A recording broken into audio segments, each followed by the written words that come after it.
espacial. La misma que desde la última vez que nos vimos por estos medios ha dado 3 vueltas sobre su eje imaginario y por supuesto sigue generando acontecimientos en pleno desarrollo. Acontecimientos que tienen una dramática continuidad en lo que tiene que ver con la situación planteada en los países de Europa. Aquellos que campeaban en el paisaje neoliberal como la punta de lanza de una nueva economía, donde todo parecía resuelto y el estado de bienestar asegurado y garantizado. Bueno, la triste realidad, y no es que mal de mucho consuelo de tontos, es que aquellos que en muchos países de América Latina estaban pensando en una aventura europea, no es el caso nuestro, donde más bien recibimos gente del exterior, mucho más que la que intenta irse. El resultado es que el sueño de una Europa pujante, del estado de bienestar, se está yendo al diablo, literalmente. Y le vamos a mostrar por qué. Cuando decimos lo del diablo es literal. Bueno, en España la cosa está de mírame y no me toques. En Portugal, otro tanto. Un poquito menos periodística la situación de Italia, pero igual de intensa la de Grecia, solo por dar un rápido pantallazo de lo que es el Mediterráneo. Luego las gestiones de Francia, Alemania, jugando banco el decadente Imperio Británico y tratando de mantener las apariencias como es su estilo, pero en todo caso dejemos que sean los acontecimientos en pleno desarrollo, con la cruda realidad del costo social de estas medidas, de las consecuencias de aquello que hicieron y que ahora tienen que comenzar a pagar, lo que nos ilustre sobre qué es lo que está pasando en el viejo continente. Fuera banqueros del poder, tan claros en los conceptos, ¿no?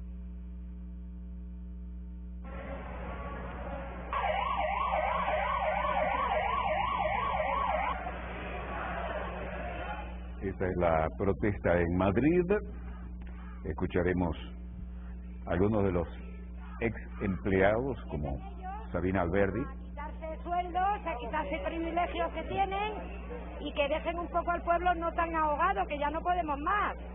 No reclamamos más que vivir un bienestar todos, que haya educación y que haya sanidad y que sea todo público, que para eso hemos estado pagando hasta ahora nuestros impuestos. Nosotros no hemos robado a nadie. Sorprendente, todo lo que piden es lo que tenemos aquí como realidad cotidiana. ¿Y qué dice Enrique Palma, un empleado público? Gente pobre y que hay otra forma de arreglar esto, subir impuestos a los ricos o no sé, muchas se supone que están gobernando porque saben gobernar, que están destruyendo el país, el ministro de Economía no tiene ni idea. La capital de España volvió a vivir este fin de semana otra manifestación contra la crisis. Muy críticos ante los efectos del caos financiero que experimenta España, precisamente debido al sistema bancario y las políticas neoliberales del gobierno. Banquero fuera del poder, sin empleo, sin vivienda y sin miedo, decían.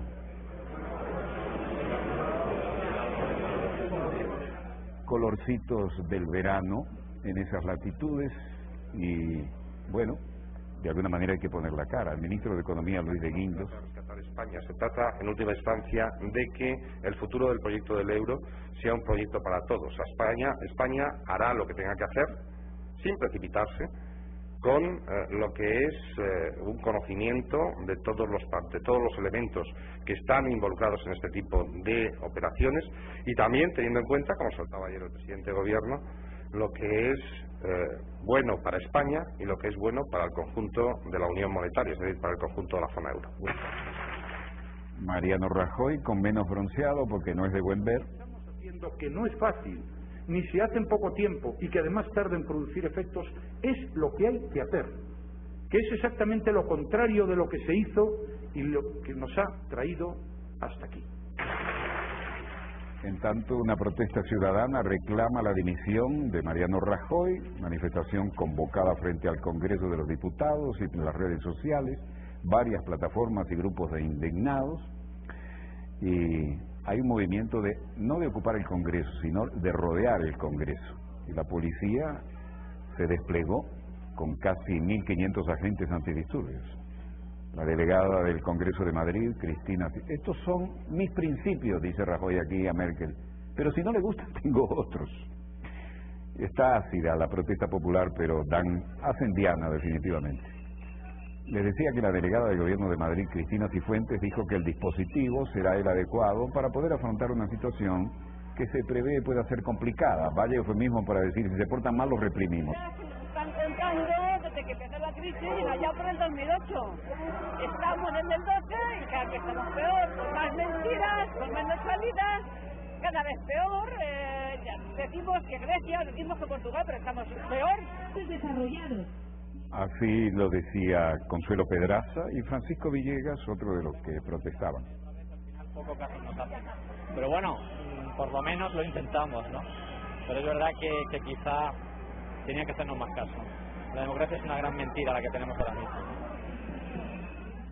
Así la situación en la capital del Reino de España, mientras que en la vecina Portugal, en Lisboa, las cosas estaban fuertes frente al Palacio Presidencial y ya les mostraremos eso también.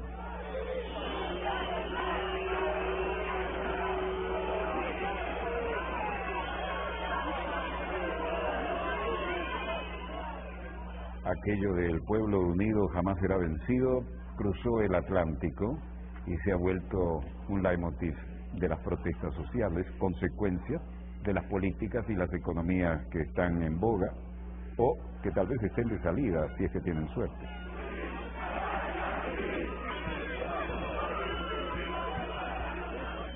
Povo Unido recibió la suya también en Lisboa. Nuevas protestas contra el plan de recortes propuesto por el gobierno para reducir el déficit fiscal y acabar con la crisis de deuda en el país de la zona euro.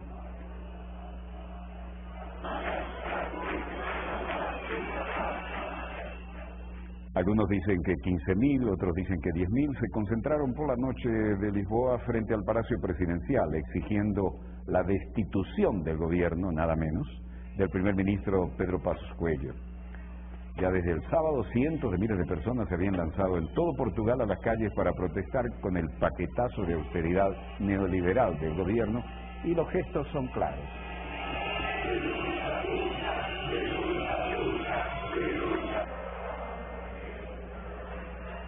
Según los medios, fue la mayor manifestación desde aquella recordada revolución de los claveles con la que el país volvió a la democracia en 1974.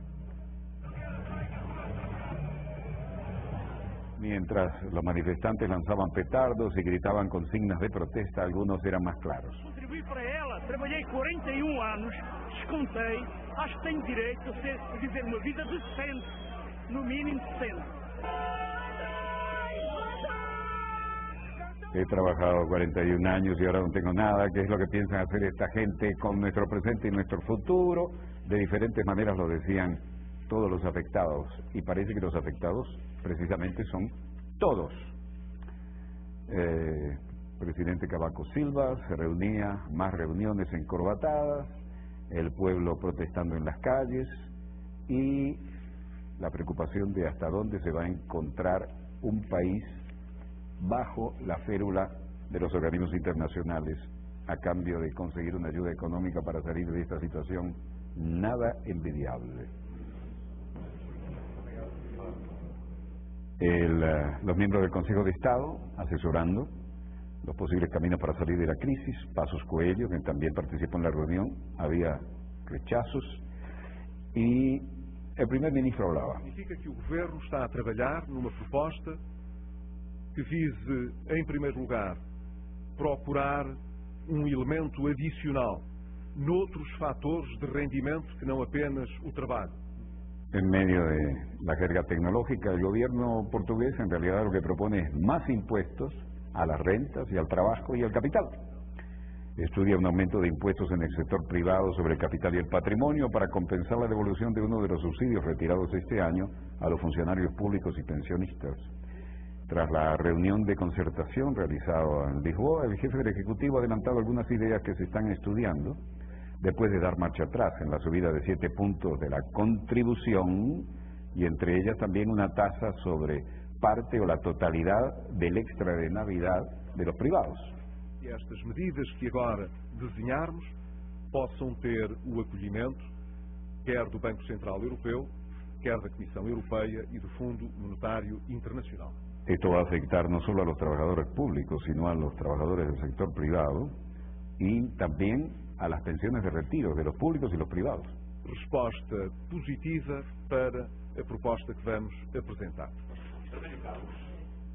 Por su parte, el representante de los diferentes sectores también se hacían presente allí, ¿no? Armenio Carlos, líder de la Confederación General de Trabajadores Portugueses. Pedro Passos Coelho le cedía el paso a estas declaraciones de él. Dice: el gobierno parece ciego y mudo, es peor que eso, está desarrollando propuestas para mentirle al pueblo portugués, y esta situación no puede ir más allá. La reducción de los salarios, tanto del sector público como de los trabajadores privados, y un malestar que también se reflejará en la pensión de retiro de ambos sectores. Sejam dos pensionistas do regime geral ou também da administração pública. Como era de esperar, están en caminos nuevas medidas de austeridad para los portugueses que se deben conocer en breve. Sin embargo, y como lo ha anunciado el primer ministro, el gobierno está preparando una propuesta que pretende devolver parcialmente los subsidios de verano y Navidad a los funcionarios públicos. Bueno, una zanahoria, pero el garrote sigue allí. La reunión del Consejo Económico y Social es un saludo a la bandera. El pueblo en la calle sigue sufriendo tanto como los griegos. Y aquí están los griegos precisamente en la calle haciéndose sentir una vez más.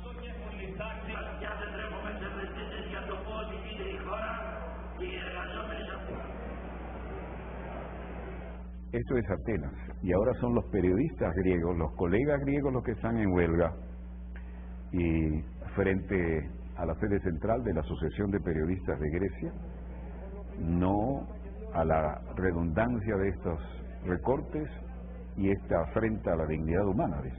Dimitris Trimis, el presidente de la Asociación de Periodistas de Grecia, dice: esta es una masacre que está tomando lugar contra los trabajadores de los medios de comunicación y que está poniendo en duda nuestra habilidad de trabajar con dignidad y crear conciencia como es nuestra responsabilidad social. Yo digo, tenemos un 50% de desempleo en el gremio periodístico y tenemos más reducciones en camino. Esto ni hablar de los que han perdido sus seguros y todos los atributos sociales que se habían ganado después de muchos años de lucha. Todo esto siendo controlado por los dueños de los medios, y esto es un serio problema para la democracia. La huelga de periodistas ha dejado a Grecia sin noticias. Los periodistas son la noticia. Se lamentamos las molestias a nuestros fieles lectores y radioescuchas y televidentes. Los periodistas marcharon por la plaza Sintagma, la que está siempre frente al Congreso, y no se van a transmitir noticias por radio ni televisión durante las 24 horas del paro, y los diarios del martes no serán impresos. Los periodistas en huelga reclaman también el pago de sus vacaciones acumuladas. El pasado mes de mayo, los reporteros griegos realizaron una huelga para condenar los masivos despidos en el gremio y los retrasos sin precedente en el pago de sus sueldos. Debido a la crisis que azota a Grecia, los bancos griegos están en una posición inestable y las pensiones y los sueldos, oigan bien, pensiones y sueldos han sido recortadas hasta en un 40% para todos, no solo para los periodistas, mientras que los jóvenes del país ya no saben qué van a hacer con su futuro y la mitad de ellos se encuentra en paro. Ludwigsburg, y aquí tenemos un encuentro entre François Hollande y Angela Merkel. Los mismos gesticos gastados ya en el Elíseo, vean qué lindo día, qué lindo sol, bla, bla, bla, foto, y vamos a lo nuestro, que es la agenda. Siempre ese gesto peculiar con las manos de la señora Merkel, tiene varias lecturas. Luego, la señora le correspondió hablar primero. Se adelantó Hollande, le dijeron por aquí, por aquí. Estaba un poco inquieto Hollande, no se sentía exactamente dueño del escenario, pero tenía que esperar. Un poco inquieto, ciertamente. Llegó la señora Merkel y dijo: Einmal haben wir natürlich darüber geredet, was ist noch zu bedenken im Por supuesto hemos estado discutiendo lo que aún tiene que ser considerado. Se refería a la fusión entre la British Aerospace y la EADS, su contraparte de la Europa continental, es decir, material fundamental, la tecnología aeronáutica, espacial y por supuesto, ¿por qué no?, de guerra. Tenemos respeto por las medidas que cada uno ha tomado y en varios países. Luego habló de la economía, ¿no? Ciertamente en España estamos felices de que para finales de septiembre podría haber una definición de la opinión del sector bancario que clarifique las necesidades que deben ser cumplidas por España en el sector bancario, la necesidad de un apoyo europeo de 100 billones para España. El sector bancario existe y muestra la solidaridad que es necesaria con España, que también existe. Pero el tema de fondo es que Francia y Alemania plantean la creación de un gigante aeroespacial y de defensa. En realidad, lo que está como elemento subyacente aquí, además del tema de la agenda y la crisis social y bancaria, dice, se realizan consultas para planes de la matriz de Airbus, EADS, y la británica British Aerospace System, para crear un nuevo gigante aeroespacial y de defensa, pero no anunciaron decisiones conjuntas sobre el plan de fusión de 45.000 millones de dólares. Esto crearía la mayor compañía mundial integrada aeroespacial y de defensa, con ventas anuales de 93.000 millones de dólares, pero está llena de preocupaciones económicas y de faltas de seguridad nacionales. El tema está latente ahí. Respecto a la supervisión bancaria, es importante el próximo paso que vamos a tomar, dijo la señora Merkel. Tenemos confianza en que hay más posibilidades y cursos de acción para actuar. Es importante que tomemos decisiones de calidad y podamos cooperar para salir a ayudar a los mercados financieros que requieren ciertamente de la toma de decisiones y de actuar una vez tomadas las decisiones en una forma coherente para ayudar a los que están en la situación más difícil. Es una reunión conmemorativa, ¿no? Porque la automotriz alemana Daimler y la firma francesa de Medio Lagardère y el Estado francés tienen participación en la EADS. Daimler quiere vender la mayor parte de su participación al gobierno alemán, pero EADS, afectada por rencillas políticas, no la ve tan claro. Mientras tanto, al otro lado del Atlántico, muy bronceada, la señora Lagarde hablaba en Washington. Lagarde revisará a la baja de nuevo sus previsiones de crecimiento. La directora gerente del Fondo Monetario Internacional, Christine Lagarde, anunció una nueva revisión y dijo: continuamos proyectando una recuperación gradual, pero el crecimiento global será probablemente menor de lo que anticipábamos en julio y nuestras previsiones se han rebajado en los últimos 12 meses. Esto en la conferencia en el Peterson Institute of Washington. Lagarde, no obstante, no precisó datos concretos sobre la rebaja en sus previsiones de crecimiento mundiales. En julio ya había habido malas noticias.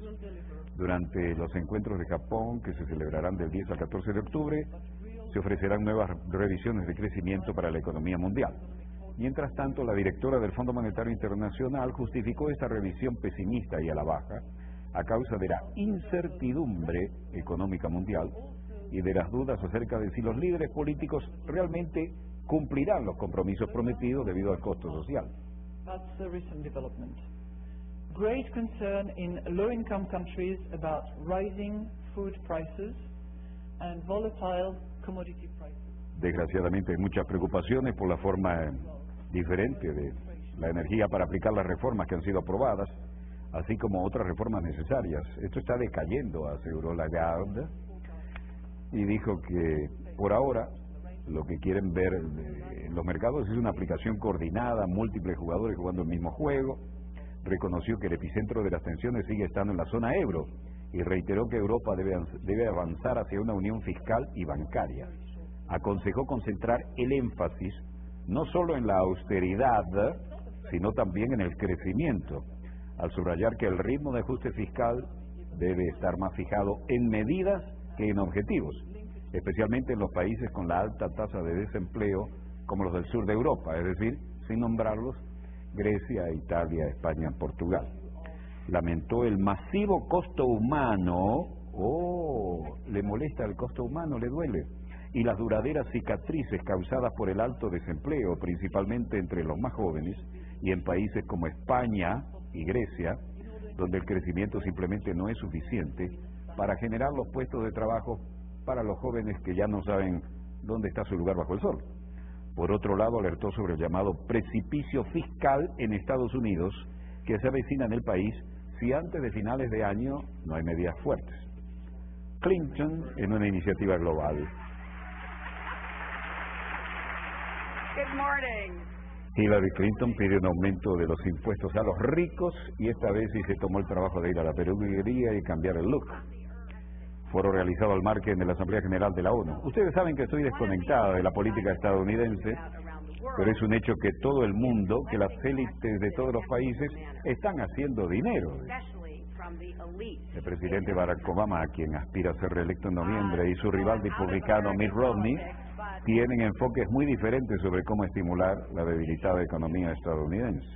Obama propone, en cambio, mayores impuestos directos a los más ricos del país. Y Hillary Clinton se lanzó, con buen apoyo de los teleprompters, un largo y denso discurso. Entre otras cosas, dijo: hay gente que no quiere invertir en la educación pública, en hospitales públicos, es decir, en otras clases de asuntos que mejoran la calidad de vida. Esto significa que estos líderes hablan cosas poderosas, pero no parecen oír las necesidades del pueblo. Deberíamos ayudar a aquellos, recompensar a aquellos que están haciendo las cosas con ese sentido y tratar de proteger al mismo tiempo las inversiones de carácter social. En cuanto al pueblo del mundo árabe, no ha salido todavía de las tiranías y de los elementos que afectan la dignidad. Por ejemplo, el pueblo de Benghazi envió un mensaje fuerte y claro de que ellos rechazaban el extremismo en medio de estas situaciones que hemos visto, pero también hay que respetar su honor y su dignidad para la gente que actúa con coraje de acuerdo a sus valores. Hemos tenido que velar al embajador Chris Stevens, un amigo y campeón de la libertad para Libia. Están cayendo camaradas, él no está solo, pero los ministros de Exteriores de Túnez vinieron a Washington, así como otros, y personalmente he subrayado cuáles son los valores por los que estamos. Todos nosotros tenemos que estar juntos, resistir estas fuerzas, apoyar la transición democrática que está en camino en el norte de África y en el Medio Oriente. Foreign Minister of Tunisia came to Washington last week and personally underscored his country's stand. And unity on this throughout the international community is crucial because extremists around the world are working hard to drive up. La unidad alrededor del mundo es crucial, reiteró, porque los extremistas alrededor del mundo también están trabajando duro para separarnos, dividirnos. Por eso tenemos que estar juntos y resistir y apoyar las transiciones democráticas en el norte de África y en el Medio Oriente.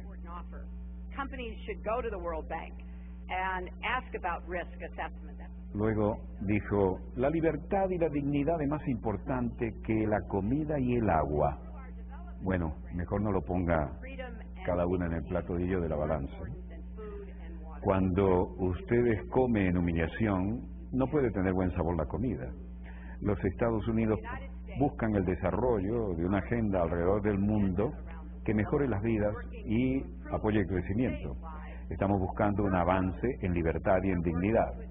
Estamos de pie por las democracias que están descubriendo su propio potencial y estamos contra el extremismo que explota la frustración de los pueblos. Estamos tratando de estar detrás de las sociedades para que esto vaya hacia adelante y progrese en busca de nuevas oportunidades. And look ahead to new opportunities. Concerned and even skeptical. Mientras esto ocurría y otra vez el matrimonio Clinton jugaba en equipo y hacían el 1-2. Primero era para el presidente, luego para ella.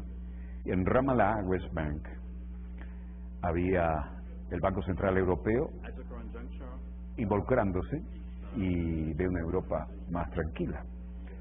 En todo caso, los miembros de la Junta Ejecutiva del Banco Central Europeo, como Benoît Cœur, dijo: Estamos en una coyuntura, yo diría que debemos abrirnos y hacer frente a la tremenda realidad que estamos viviendo en todas nuestras economías, pero también tenemos que buscar con una vocación social cómo podemos hacer más liviana la carga para aquellos que están tratando de manejar sus indicadores, buscar desarrollo sin inflación y, como ustedes saben, también lograr una materia que permita estabilidad política en toda el área que nos preocupa. Ha habido un punto de quiebre en términos de confianza y volatilidad en los grados de estrés en los mercados financieros en Europa, y esto nos ha llevado a una situación de absoluta preocupación. No obstante, insinuó que ve a Europa un poco más tranquila. Se reunieron en Ramallah para hablar de esto, ¿no? Mientras tanto, en Nueva York, desilusiones, en algunos deslizamientos de los Caterpillar y en su pronóstico en los negocios en Alemania, dieron al traste con algunas esperanzas. Wall Street desde el cierre con leves recortes. La bolsa de New York ha comenzado la semana con sus 3 principales índices en terreno negativo. El Dow Jones ha perdido 0,15%, el Standard & Poor's 500 ha perdido 0,22% y el Nasdaq ha retrocedido 0,60%. Wall Street ha afrontado el último lunes de septiembre teñido de rojo. Nueva York se ha contagiado de los malos resultados que han acompañado a las plazas europeas tras conocerse que el índice de confianza empresarial de Alemania ha retrocedido por 5º mes consecutivo en contra de la previsión que apuntaba a un leve repunte. Ni siquiera la señora Merkel podía decir nada mejor. Y ni siquiera ha influido el ánimo comprador la noticia publicada por el alemán Der Spiegel, que decía que los países de la eurozona estudian aumentar hasta 2 billones de euros la capacidad de ayuda al mecanismo europeo de estabilidad. Bueno, Der Spiegel es tan amarillista que a veces no se le puede creer ni las buenas noticias, porque generalmente se especializa en las otras, pero esto de Wall Street no miente al cierre, ¿no?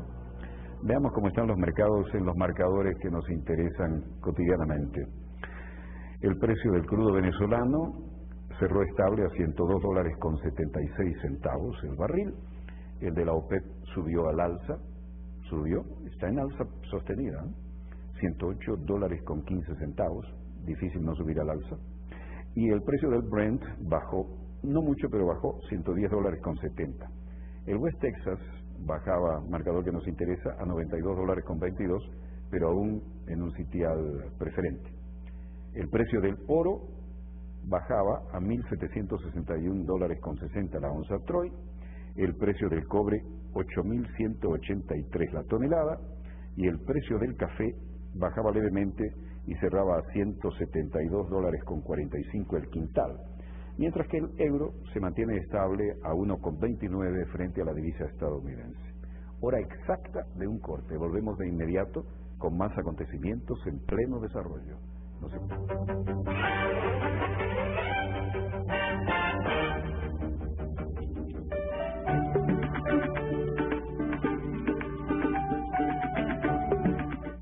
Noche a noche, la hojilla desmonta la canalla mediática. O sea, lo que este señor estaba haciendo por Twitter, y supuestamente él es un periodista, debería de darle vergüenza cuando dicen que ustedes mantienen a Bolívar discreto. Sí, lo mantuvieron muy discreto. El 12 de abril lo descolgaron de Miraflores. La hojilla, de lunes a viernes a las 11 de la noche por Venezolana de Televisión. El 7 de octubre es la ocasión a la que nadie va a faltar. Sabes que en esta decisión tu participación es estelar. Todos queremos estar allí. Dale conmigo esta canción. La democracia va a brillar cuando se exprese tu opinión. El domingo vamos a votar. Todos juntos a participar. Te digo que el domingo vamos a votar. Y aquí nadie va a faltar. El domingo vamos a votar. Al llegar a la mesa donde te corresponde votar, espera el turno ordenadamente. Entrégale al miembro de mesa tu cédula de identidad para que él te busque en el cuaderno de votación. Firmas y colocas tu huella dactilar. Votar es tu derecho. Tú decides. El pueblo decide.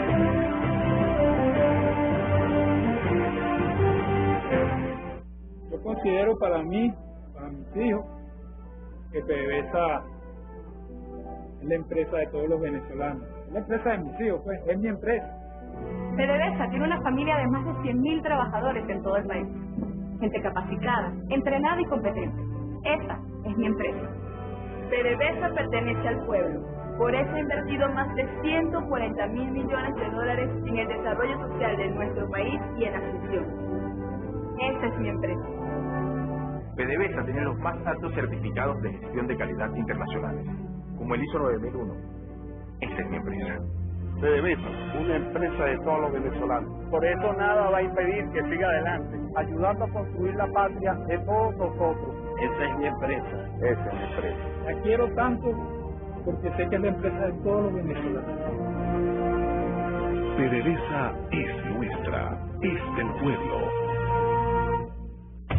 Durante 8 meses consecutivos disminuye la inflación anualizada en el país.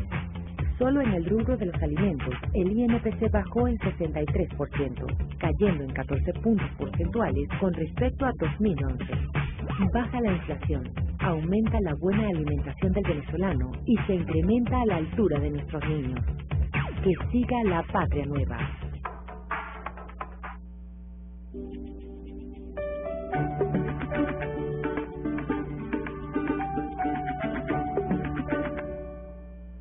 Volvemos con más acontecimientos en pleno desarrollo y el tema de Siria sigue candente. Pero además de seguir candente, es lo que suele ocurrir en las crisis donde hay una focalización de la cobertura mediática internacional. Y esta significa tratar de ganar ventajas en el teatro de operaciones para hacer presión donde haya que negociar, en la opinión pública y por supuesto también en el plano planetario, en un mundo interconectado vía satélite.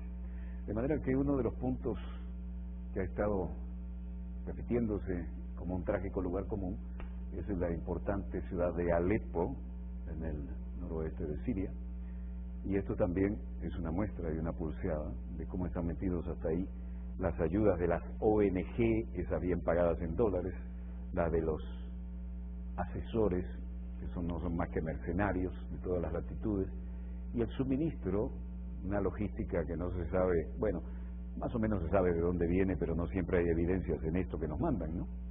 Pero en cualquier caso, veamos los acontecimientos en pleno desarrollo y cómo sigue este drama de Siria, donde el gobierno definitivamente ha resultado bastante más difícil que aquella atomizada Libia que siempre le dijimos es un país de tribus, no es un país con la organización que tiene Siria.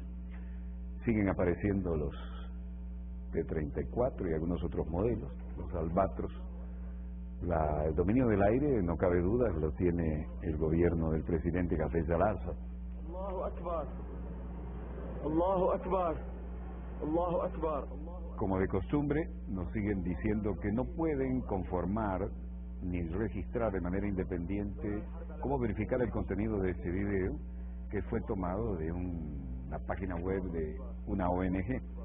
En cualquier caso, parece que en Siria intensifican los ataques en Alepo justo antes de la prevista reunión de las Naciones Unidas. La aviación, la Fuerza Aérea de Siria intensificó sus bombardeos en Alepo, provocando más de una veintena de muertos, horas antes de la reunión del Consejo de Seguridad de la ONU, que tiene como agenda fundamental la crisis en esta nación. Los bombardeos se encontraban sobre el barrio de Maadi, en pleno centro de la capital, donde están replegadas las bases de los rebeldes y zonas aledañas, donde aún hay varias familias que no han podido movilizarse debido a los combates y se diría que están técnicamente atrapadas. Ha habido más de 300 lesionados el fin de semana y daños a varios edificios y viviendas. La ciudad de Alepo se ha convertido en la más afectada por el conflicto en Siria, que se inició en el 2011, debido a los intensos combates que se libran desde hace 2 meses por parte de las tropas y la aviación del gobierno sirio, que las agencias internacionales ahora insisten en llamarle el régimen, y los rebeldes, que es una manera elegante de decirle a los mercenarios. La agencia oficial de noticias siria, SANA, informó este lunes que las Fuerzas Armadas destruyeron un vehículo equipado con ametralladoras. Y en Damasco, el ministro de Información de Siria, Omran al-Zoabi, daba cuenta de la situación. يجب أن يتمتع والمسألة مسألة وقت مش وقت طويل. Esto es solo cuestión de tiempo y no durará mucho. Estamos dirigiéndonos a la victoria definitiva y lo lograremos muy pronto. Cualquiera que esté apostando contra nuestra victoria, sea militar, política o de seguridad, caerá en la estupidez y será un idiota o un conspirador. وكل رهان سياسي أو عسكري أو أمني على غير ذلك. Nuestros ancestros y nuestras previas generaciones han luchado para defender a Siria. Debemos seguir luchando para hacerlo por el bienestar y el futuro de nuestros niños y nuestros nietos. أبطال الإعلام السوري ويؤمن بالحجر ويؤمن بالشجر ويؤمن بسماء الوطن وبماء الوطن وتنتهي بالتجلي. Desde Siria, los periodistas señalan que las autoridades continúan reportando enfrentamientos en Alepo, donde fuentes militares aseguraron que han dado cuenta de un gran número de terroristas alzados contra el gobierno. En otras zonas del país, específicamente en Homs, al norte, el ejército destruyó transportes equipados con ametralladoras pesadas, informaba Wanus.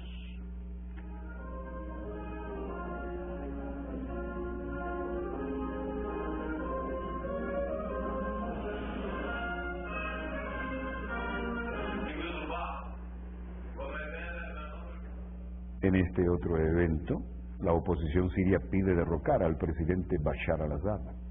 Varias figuras de la oposición se pronunciaron ayer por el derrocamiento del presidente sirio Bashar al-Assad durante una reunión inusitada en la capital fuertemente controlada por el gobierno, en un posible intento de los reunidos por posicionarse mediáticamente como una alternativa a la rebelión armada. Raja al-Nasser, titular del comité preparatorio de la conferencia, dice: nuestros esfuerzos pretenden llegar a elegir una posible opción que nos permita salir de esta situación loca de los ataques de unos contra otros en nuestra propia patria y de las influencias de los factores externos. Los rebeldes que luchan contra al-Assad típicamente han subestimado la llamada oposición interna como demasiado indulgente con el gobierno sirio, por lo que las fuentes que generaron esta no menos fuerte declaración de los 16 partidos de la Coordinadora Nacional para el Cambio Democrático en Siria podrían tratar de ganar credibilidad ante el pueblo sirio, en el sentido de que ellos desprecian al régimen, como le llaman, pero que no son partidarios de una rebelión que ha terminado siendo una sangrienta guerra civil con un demasiado costo social.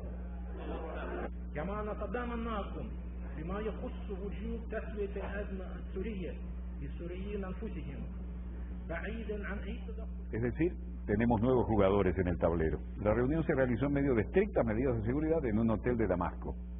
Contó con la asistencia de los embajadores de Irán y Rusia, dos aliados del acusado régimen del presidente Bashar al-Assad, y la presencia de representantes de ambos países indica que el régimen, como le siguen llamando las agencias al gobierno de al-Assad, autorizó la conferencia como una medida de reforzar su propia retórica. Es decir, nos podemos dar el lujo de que la oposición se reúna mientras luchamos contra los alzados que reciben apoyo militar y logístico desde el exterior, pero no contra estos que quieren hacer una oposición no armada.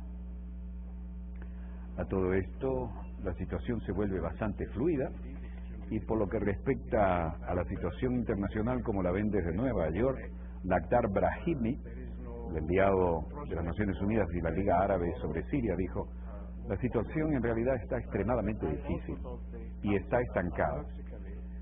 Hoy o mañana podría moverse, pero paradojalmente hacemos los mayores esfuerzos y nos movemos muy poco en la meta, hacia la meta deseada. Pienso que no está muy distante el futuro en que haya progresos. Yo me niego a creer que un pueblo que razona no pueda llegar a un entendimiento por el bien del país, y creo que todo el mundo en Damasco y en cualquier lugar dice que ya ha habido suficiente, ¿no? Y necesitamos un cambio. Reform is not enough anymore. What is needed is change. Luego, Lakhdar Brahimi dijo: pienso que no hay desacuerdos por todas partes, pero la situación en Siria es extremadamente mala y se está poniendo peor. Es una amenaza para toda la región y una amenaza a la paz y la seguridad en el mundo entero. Threat to the region. and a threat to peace and security in the world. El emisario informó hoy al Consejo de Seguridad y dijo: yo no represento al Consejo entero, yo no soy nada, necesito representar incluso a la Liga y a los Estados Árabes. Quiero hablar en nombre de todos y buscar un entendimiento para salir adelante de este estancamiento. The Security Council understands that perfectly well.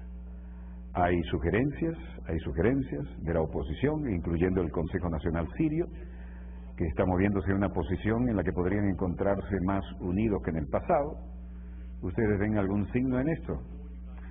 En cuanto a su segunda pregunta, le dijo un periodista, no veo signos en ese sentido, pero los miembros de la oposición siria todavía están tratando de hacerse sentir. Ellos tratan de salir adelante, pero están en una posición bastante desairada ahora, y pienso que también deberían ser animados para colaborar en el fin fundamental, que es salir de esta crisis por el bien del país. El emisario Ibrahim informó este lunes al Consejo de Seguridad lo que ha visto y ha escuchado durante su reciente visita a Damasco. En Jerusalén, el primer ministro Benjamin Netanyahu centra en Irán su intervención, así lo da a conocer, en la Asamblea de la ONU. Ahí estaba el presentador Lieberman. Dijo: después del discurso en la Asamblea General de las Naciones Unidas, me encontraré con el secretario general, con el primer ministro de Canadá, que recientemente hizo una muy corajuda decisión moral contra Irán, y también con la secretaria de Estado Hillary Clinton, con lo cual admite que Obama no lo recibe, lo va a recibir la secretaria de Estado. Y nuevamente trataremos de demostrar el muy peligroso estado en el mundo que no puede aceptar que haya más armas de destrucción masivas, refiriéndose indirectamente a Irán.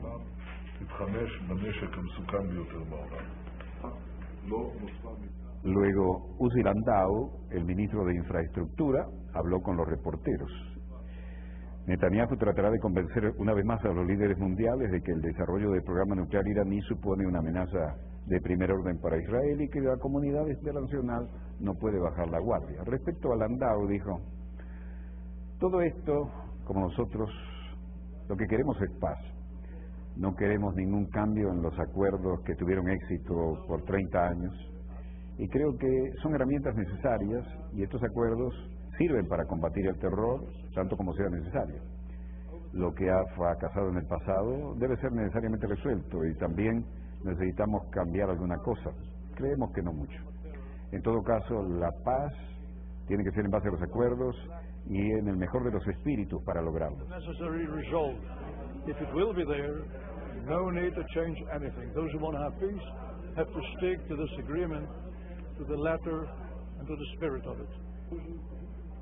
Luego fue al punto directamente y dijo: la paz entre Israel y Egipto fueron un ancla de estabilidad, esto lo decía Yuval Steinitz, en la región, y yo preferiría, en lugar de cambiar cualquier cosa de este importantísimo acuerdo que funcionó por tanto tiempo, solucionar primero los problemas que siempre hemos encontrado, soluciones, y sacar de esto alguna expresión, alguna conclusión, y incluir esto en la agenda para los meses que tenemos por delante. El problema es que las amenazas parecen no contar ni con el respaldo de la cúpula militar, ni del espionaje, ni con el Estado Mayor aliado, Washington. Las diferencias entre Netanyahu y Barack Obama se han puesto muy en evidencia. Y este otro asunto, lamentable, el ex primer ministro israelí Ehud Olmert, sentenciado a condena condicional por escándalo de corrupción. Un tribunal israelí ha sentenciado al ex primer ministro Ehud Olmert a 1 año de reclusión condicional y una multa de $20,000 por un caso de corrupción por abuso de confianza. Anteriormente, el Tribunal del Distrito de Jerusalén ya había declarado culpable al político en desgracia por este escandalazo, pero lo absolvió de otros cargos, entre ellos fraude y falsedad de documentos. Si él sale diciendo del tribunal, comillas, salgo del tribunal hoy con la cabeza bien alta, cierre de comillas, dijo Olmert en una breve declaración a los periodistas. Las acusaciones presentadas por la Fiscalía se remontan a la época en que Olmert estaba al frente de la Alcaldía de Jerusalén, puesto que ocupaba antes de asumir el cargo de primer ministro en el 2006. La defensa de Olmert ya anunció que no tiene intención de apelar a la sentencia. Faltaba más. Actualmente el ex primer ministro se enfrenta a otros casos de corrupción relacionados con la supuesta financiación ilegal de sus campañas electorales y sus frecuentes viajes al extranjero. En 2009 los escándalos de corrupción obligaron al político a dejar la jefatura de gobierno. El hecho de que se haya dejado en suspenso la pena y que tampoco se le condene a desempeñar trabajos comunitarios es interpretado en Israel como una sentencia leve que tal vez permitiría su retorno a la política activa y, como en política todo es posible, tal vez no estamos viendo a alguien cuya carrera política tocó a su fin. Tal vez aquí haya una posibilidad de futuro. El hombre se aferra a su posición y es un animal político, querrá volver a la carrera. לפני 3 שבועות שעמדתי לפני שופטי בית המשפט אמרתי שאני מקווה לצאת זקוף קומה מבית המשפט. Mientras esto era la comidilla, una de las comidillas de la escena política en Israel, Ahmadinejad se reunía con Ban Ki-moon en Nueva York. Al menos Netanyahu ya reconoció y encajó el golpe y lo metió en su agenda indirectamente como un punto colateral. Dice que cuando vaya a la ONU se va a reunir con la secretaria de Estado, es decir, definitivamente Barack Obama no lo va a recibir. Y eso es un evidente distanciamiento, no va a permitir que Netanyahu lo involucre en una aventura contra Irán, no cuando lo decida él y no cuando lo decidan los Estados Unidos, si es que acaso ocurre. Mientras esto ocurría, el presidente de la República Islámica de Irán, Mahmoud Ahmadinejad, que ostenta la presidenta rotativa del Movimiento de los No Alineados, se organizaba con el secretario general de las Naciones Unidas, Ban Ki-moon, al margen del 67º periodo de sesiones de la Asamblea General de la ONU en Nueva York. Intercambio de presentes institucionales. Ambas partes conversaron sobre varios asuntos de índole regional e internacional, especialmente los difíciles acontecimientos en Oriente Medio. Siria y Palestina, por supuesto, han sido los temas principales del encuentro entre el mandatario persa y el titular de las Naciones Unidas.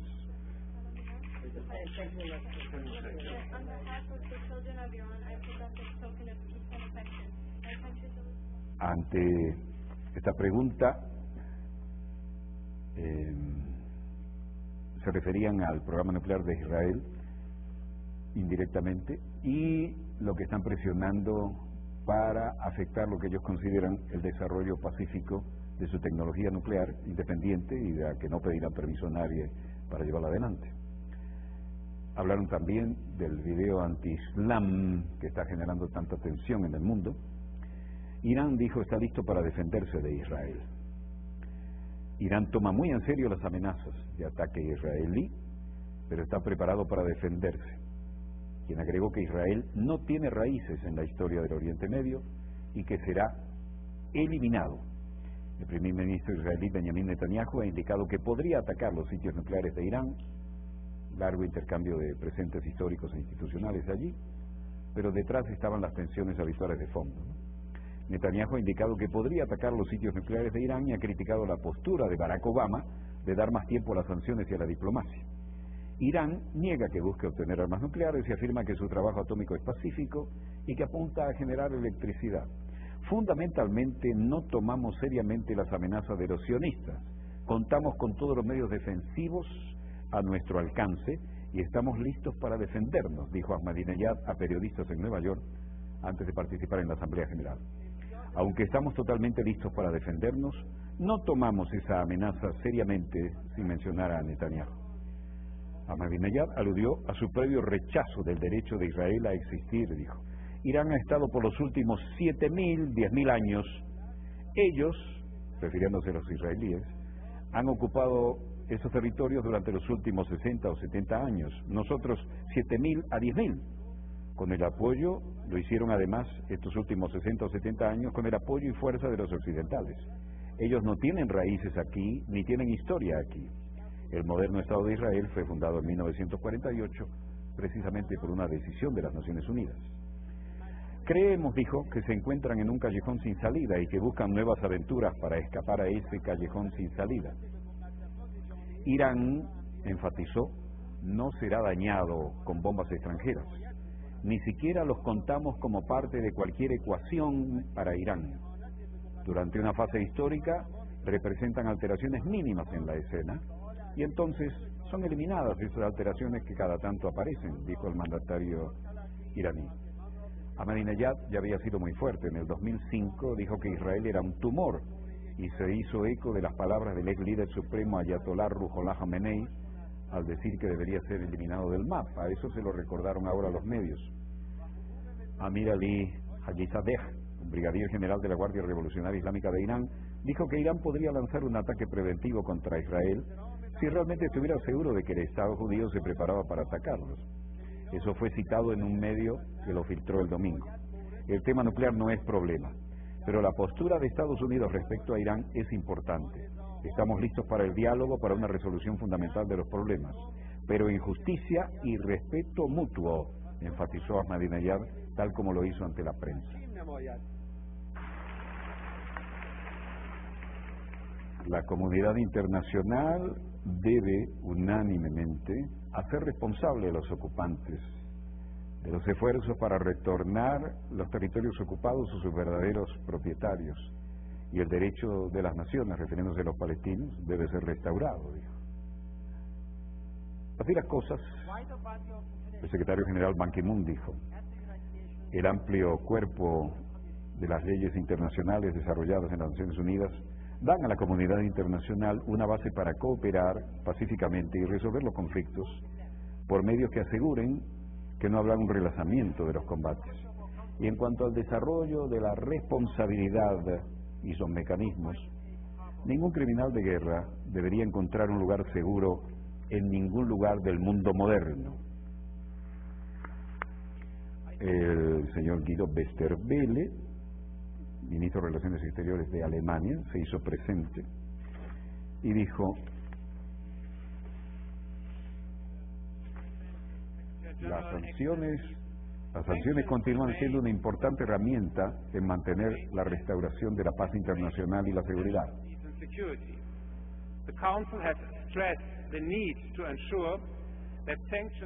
El Consejo de Seguridad ha subrayado que es necesario asegurarse de que las sanciones sean dirigidas muy cuidadosamente en apoyo a objetivos claros, diseñados también con mucho detalle, para minimizar posiblemente las consecuencias adversas implementado contra los Estados.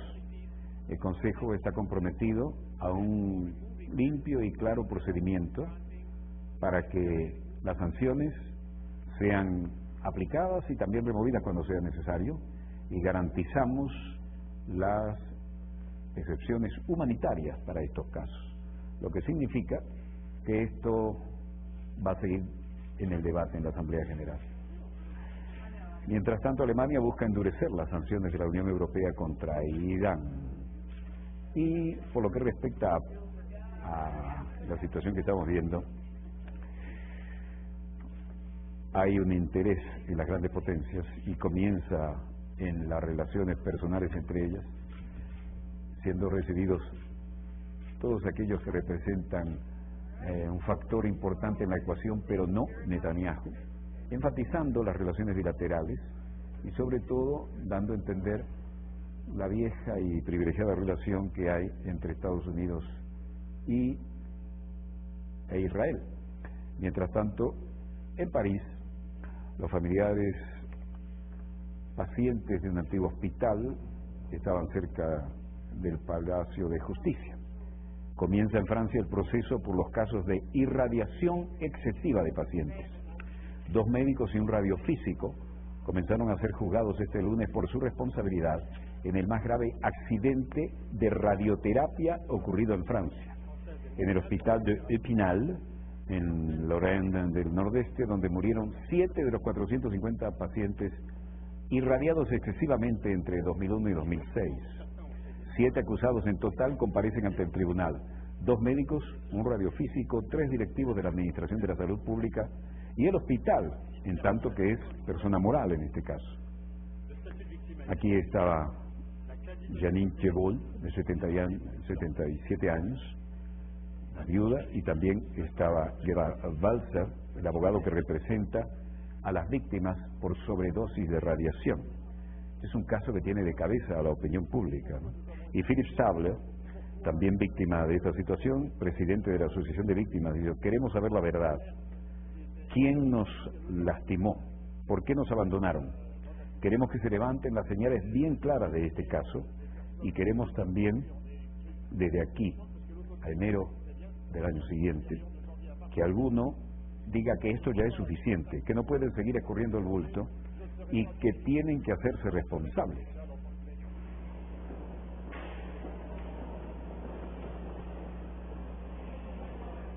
Un caso que puede sentar un precedente de alto nivel.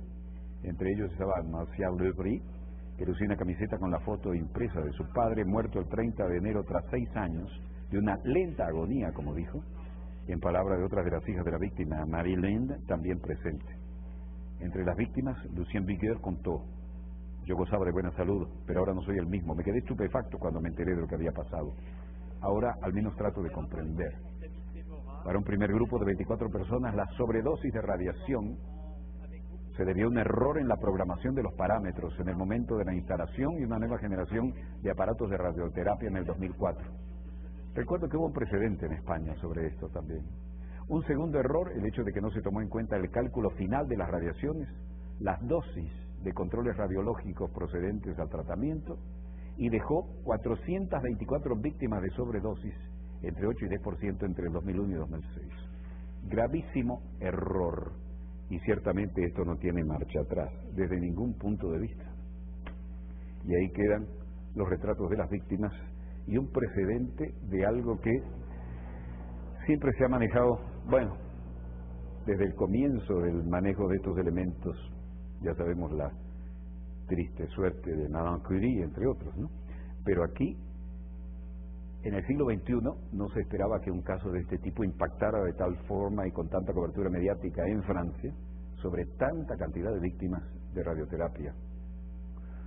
Volveremos mañana, Dios mediante, cuando nuestra querida, contaminada y única nave espacial haya dado otra vuelta sobre su eje imaginario y estemos aquí para contarles la pequeña gran historia de las próximas 24 horas. Donde quiera que se encuentren de ese lado del receptor, muchas gracias por permitirnos estar allí con ustedes. Llegó exactamente la hora de terminar nuestro dossier de hoy. A nombre del equipo dossier, les habló Walter Martínez. Disponga usted de las cámaras, señor director.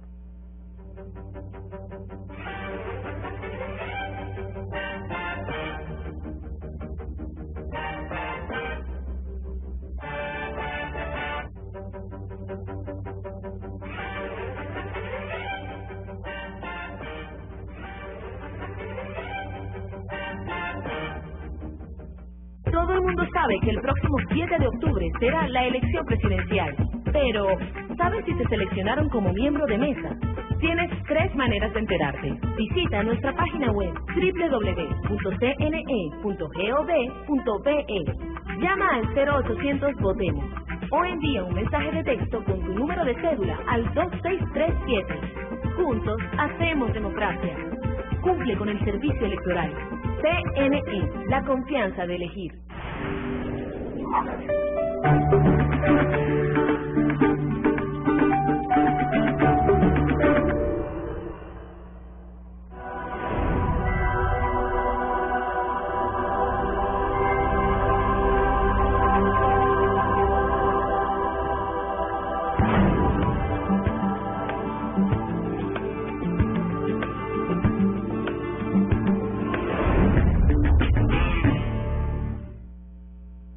Este programa contiene elementos que no pueden ser presenciados por niñas, niños y adolescentes sin supervisión.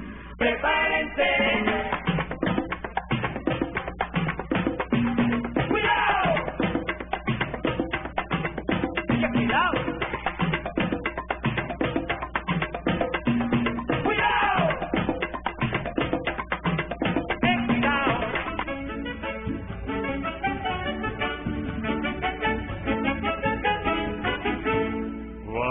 Comandante, a la pelea, vamos comandante por la vida, vamos por la gloria y el futuro, vamos con la espada de Bolívar, vamos comandante a la pelea, comandante, por la vida, vamos por la gloria y el futuro, vamos con la espada